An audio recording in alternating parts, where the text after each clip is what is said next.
What could happen if we lived and led like the kingdom mattered more than our turf? And now, this Kingdom Over Turf podcast. Welcome to this brief episode of Kingdom Over Turf. Let me drop you into a moment almost every church leader knows. Church has just ended, the service is over, and you're halfway between the sanctuary and the parking lot, which is, by the way, where all of the honest conversations happen to live. Someone walks up beside you and says, "I'm really glad that y'all finally changed that." You nod, you smile, you're polite. Then they add, "It just didn't sit right with me anymore." And right there, something tightens in your chest. Not because they're wrong, not because they're mean, not because they're trying to cause trouble, but because you know in that moment, this conversation isn't actually about the change. It's about what's driving it. And that moment right there is where leadership either rushes past something sacred or steps into it on purpose. Because that wasn't just feedback about what happened. It was a discipleship opportunity. Here's what makes moments like that so tricky. Two people can want the same outcome for completely different reasons. One person says, "This needs to change. I'm just not comfortable with how it's being done." Another person says, "This needs to change because it's not forming disciples or advancing the mission."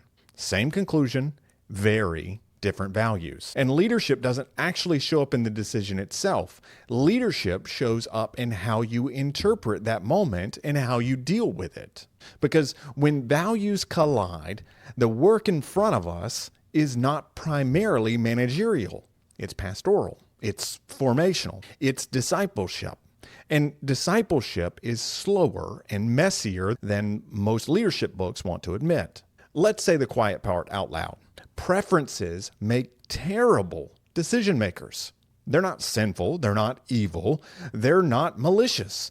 They're just unstable. They shift from seasons with personalities, with moods, with life stages, with who got a good night's sleep and who didn't.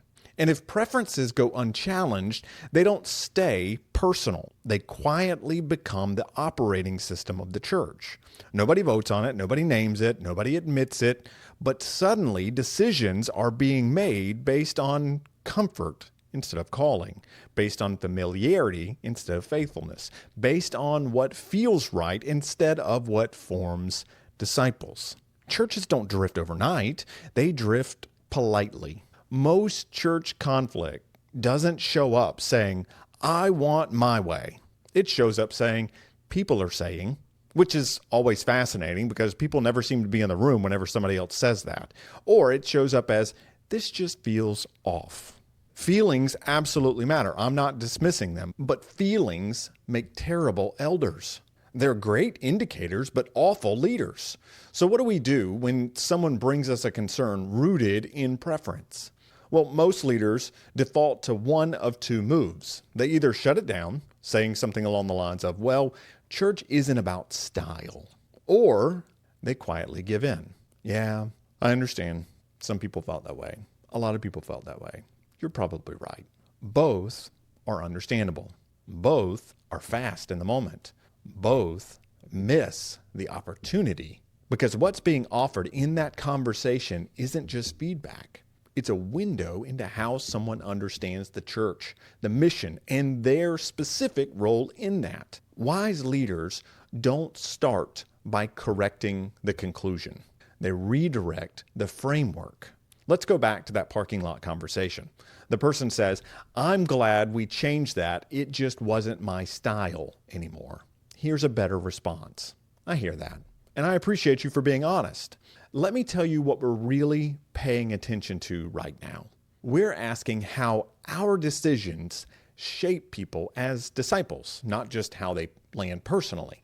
Now that sentence doesn't argue, it doesn't shame, it doesn't dismiss. It reframes the conversation. You didn't crown preference in that moment. You didn't crush that individual's honesty. Instead, you discipled. This is where leadership becomes teaching without a podium. Wise leaders will ask better questions. How does this connect to our mission? What does this form in us? How does this help us make disciples? What kind of a church does this shape 5 years from now in us making this decision? Those questions, they don't deny personal experience. Instead, they relocate it. And here's the part most leaders underestimate. This kind of discipleship, it doesn't happen just once. It happens over and over and over again. Most discipleship around values does not happen in sermons or strategy meetings. It happens in the hallways, parking lots, emails, side conversations that were never scheduled on your calendar. And it requires repetition. More repetition than most of us want to give. People don't change how they think because they heard a vision statement once. They change because they hear the same explanation from multiple voices over and over again that are reinforcing the biblical principles they're learning and that the Holy Spirit is speaking to them as they're going to worship, as they're studying the Bible, as they're in small group. This is why leadership alignment matters so much. Imagine that same concern comes up again, but this time, another leader responds with the same language. We're really thinking about how this forms people for mission. Then, next week, someone else says it again. Eventually, a church member says to another member, you know what? I think they're trying to help us grow in disciples by making this shift or by making this change. That's not spin, that's formation. Culture doesn't change because people agree. Culture changes because people repeat new language long enough for it to feel normal. Now, let me say something freeing, especially for pastors. You can make a change for mixed reasons and still disciple people towards the right ones. Someone might celebrate a decision because it fits their personal taste or preferences. That does not mean that you failed. What matters is what you reinforce when they tell you why they're happy. You don't have to validate consumer logic in order to be kind. You can say, I get that, and then add, and there's more to it than that. That phrase alone can save you months of unnecessary conflict. I understand that perspective, and we're also thinking about how this creates space for leadership, sacrifice, and shared ownership. Over time, if that explanation stays consistent, people will begin to tell the story differently. What started as taste slowly gets baptized into purpose.